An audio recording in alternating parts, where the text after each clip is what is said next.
listen to my story. This may be my last chance.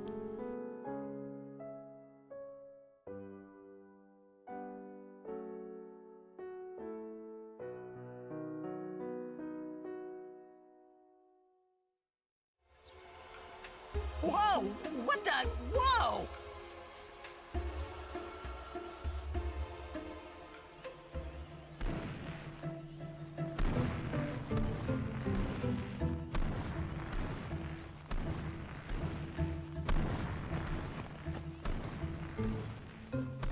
This is a Shoopuf. Whoa! Let's ride! Come on, let's go! All right, we board soon as we ready, huh? Howdy everyone.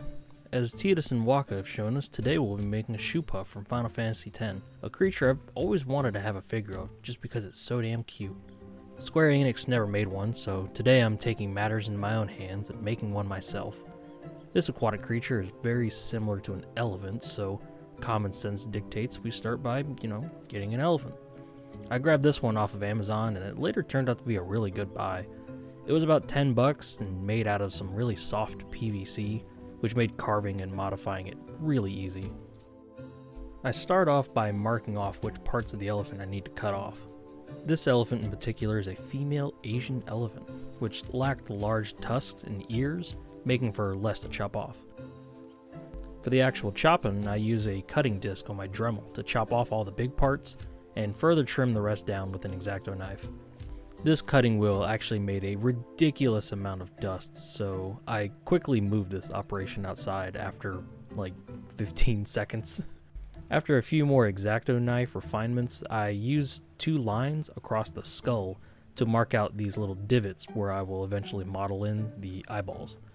From there I move on to the large tail, the likes of which the Shoopuf uses to propel itself through the water. I want to make sure this figure is as sturdy as possible, so I plan on using a bit of wire coat hanger as an armature coming from the...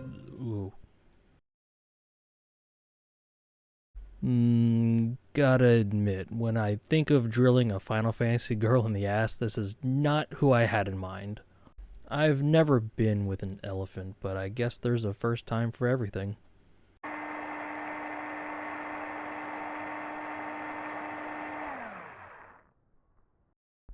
So, was it good for you too? I mean, I had fun, With the wire armature part going about a solid inch into the figure, combined with super glue, this provided a extremely solid inner skeleton that I can start layering aluminum foil onto. Then later, epoxy putty on top of that. So here I map out the plan of attack for the Shoopuf's signature snooter. I plan to make the spiral the spiral trunk separately, then attach it on with a smooth blend into the head. I also take the spare green stuff and flatten it out to later use for the fin and the flag on top. And while I work on that, enjoy some relevant voice clips concerning the Shoopuf's signature schnoz. Shoopufs? I haven't ridden one in so long. What? You've been on one of these? Well, just once. 10 years ago, with Kimahri. Remember? Shoopuf shook, Yuna fall in water. Shoopuf scoop up Yuna with long nose. Yuna jump in 3 more times for fun. Kimahri worried. Whoops. Yuna had fun. Kimahri happy. There are many things we do not know about the Shoopuf. For example, what does it eat? It eats nothing. The water it sucks through its schnoz somehow supports its considerable size. Some theorize it eats teeny-weeny, waterborne organisms. With the trunk attached, I turn to building the tail and the trunk areas up. While I do this, I have to take care and try to mimic the elephant's original skin texture and wrinkles. I tried a few different things and settled on an interesting method that utilizes the fingerprints naturally left while working with the putty. After shaping the putty to where I want it, I go back through and make sure the entire area is covered in fingerprints. From there, I used the back of my X-Acto to map out the larger wrinkles and creases in the skin, varying the cutting depth to produce different size creases, but leaning a little more towards more depth than less. I opt for more depth because in the next step I go back through and smush and smooth my fingerprints all over it once again. Not as hard, but mainly to smooth out the transitions between the creases. It took a little fiddling, but I was really satisfied with this method, even though I probably should have added some more horizontal creases in some areas. Nevertheless though, this really nailed the rough skin texture of an elephant. With those more fragile areas now much more sturdy, I turned my attention to the face, starting with the eyes. I had another sculptor who works a lot with faces look at my Hellbrute that I made for my Chaos Army, and he pointed out that my eyes were more almond-shaped than rounded and sort of cut off abruptly at either end. Taking this advice into account, I used his method, starting with a round glob and making sure to sculpt the eyelids more tightly around it to give it more volume, and I like how it came out much more than what I did for my Hellbrute. If you're watching this, man, thanks for the advice. After finishing the eyes, I covered the head in green stuff and began texturing the bare head in the same way I did the tail. I also used that flat bit of green stuff from earlier to fashion the tail fin itself. This project took a while because a lot of the time I had to spend letting the green stuff cure, because otherwise I would knock into it or bump it and mess it up. And it made me really remember that working with green stuff is more like working in layers. It's really hard to just get something all assembled at once ready to go. You really got to kind of build it up and like build up individual components, you know. With the body of the Shoopuf mostly done, I now flip her over to one side and begin to gouge out a portion of flesh on her right back thigh. But why, you may ask? Well, 10 years ago, Ah, a history lesson? Jecht saw his first Shoopuf here. Surprised, he drew his blade and struck it. Why? He was drunk, thought it was a fiend. Oh, brother. We offered all the money we had as an apology. Jecht never drank again. before I start on the shawl, I sculpt out the blowholes and the ears on each side of the head. Later I realized I forgot the Shoopuf's earrings, but it worked out since I later forgot the driver's rein that are attached to them, so, you know, whatever. The shawl started from a large sheet of green stuff draped over, trimmed to fit. After curing, there were a lot of air bubbles and divots in the green stuff, so a lot of time was spent sanding and filling with filler putties, you know, carving out bubbles that were trapped and generally trying to get as smooth of a surface as possible. After that, I could turn my attention to the Palanquin. The Palanquin, or the Palanquin, which I kept calling it for some reason during the building process, stumped me quite a bit actually. I ended up making several prototypes out of foam board, cardstock, toothpicks, and green stuff. I think at the end there were maybe 4 or 5 different versions. The whole process was really erratic, and there were a lot of spur-of-the-moment innovations and testings and prototyping and referencing, so I didn't always film the process. Just take my word from what footage I do have that this was a bit of a nightmare, and although I'm not entirely happy with it, I'm also satisfied for now, so I'm ready to move on. Before adding the Palpatine, I take a second to sculpt the rider's saddle. I had originally thought of magnetizing the whole thing afterwards, using an old box cutter blade to give the magnet on the underside of the, you know, like of the structure something to stick to, but later determined that with the sculpting I had to do afterwards, it was more of a headache than it was worth, so I decided to ditch that idea. During this project, I had bits and pieces of spare green stuff at different points. Instead of throwing them out, I fashioned them into like the bases of various sacks and pouches that would adorn the Shoopuf. With some more spare green stuff, I also fashioned the banner holder that rests on top of the upper rafters. I try not to throw out green stuff. If I can preemptively sculpt it into something I know I'll need, I try to get my money's worth out of it and do so.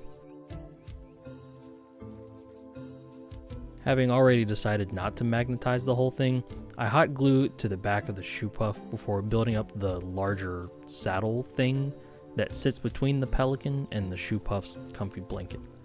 I used some styrene rod afterwards to adorn the trim with the rivet-like adornments afterwards.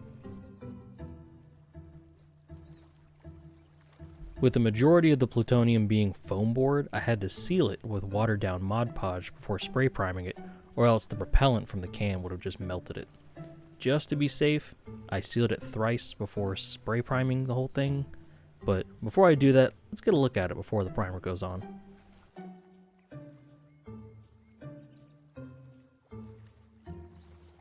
Painting the Shoopuf was an interesting process. Looking at it from some angles in-game show it to be more blue than it is green sometimes, so I mistakenly started with a really bright blue-green base coat and decided to wash it. However, it didn't look right, and I didn't want that much wash, and trying to control that over a large surface is just generally a headache. So I opened up a paint editing program and took color samples from the screenshots in different areas, showing the most common color for a Shoopuf, which is more green than blue, although in one instance it's definitely more blue.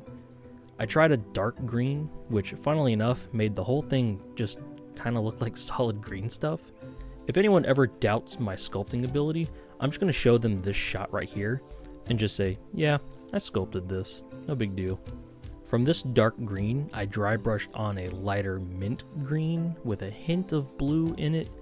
It wasn't a perfect match to the screenshot, but I also had to take into account the in-game lighting, altering what I'm seeing, and the more prominent shadows and the skin texture on the model. It ended up looking pretty okay, actually. It could be more accurate, especially if I had some kind of model viewer to look at it in a neutral light, but I still like it. Painting the details on the depended on a lot of yellow trim, so I slowly layered on a smooth layer of yellow before adding the details of the orange and the purple on top of the various parts.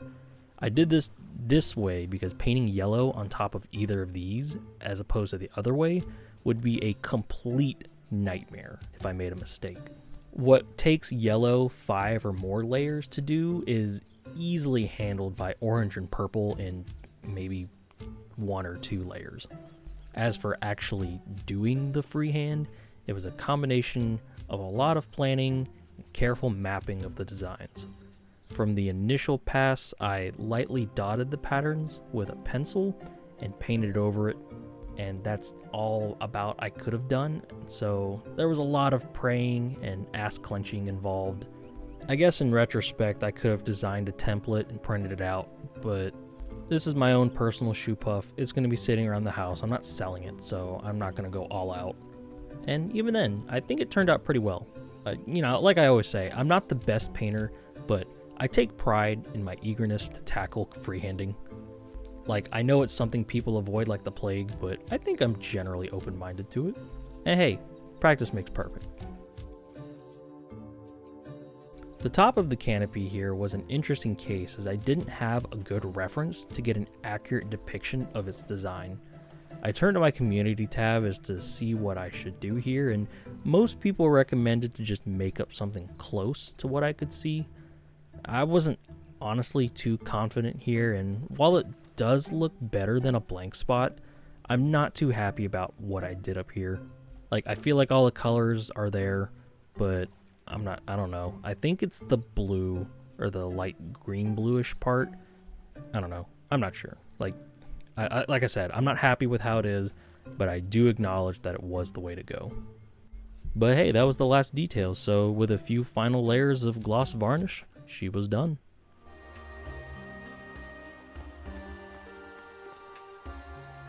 Rides the Shoopuf? All aboard!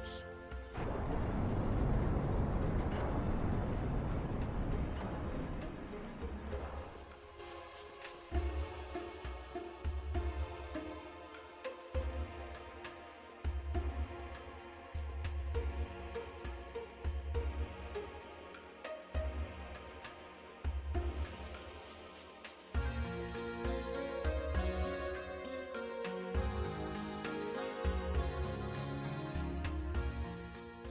And there she is, in all of her aquatic glory. I'm sitting here recording voice lines wondering why she's so goddamn shiny, and I realized I forgot to spray a layer of matte varnish to take away the shininess. Oh well, I'm not setting up the photo booth again, sorry. This figure was really fun to make, even though it had me pulling my hair out at times.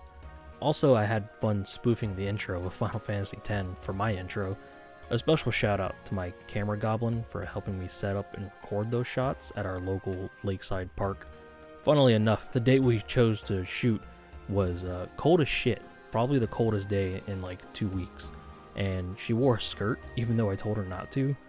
Nevertheless, I pay my workers fairly, and she was compensated with her usual flat rate of free dinner. I know my outros are usually me rambling, but I don't really have much to say this time around. This is the end of the year, and this will probably be my last video of the year with the holidays coming up. But I'm really excited for 2022. I hope we can do some more, random shit around here, I guess.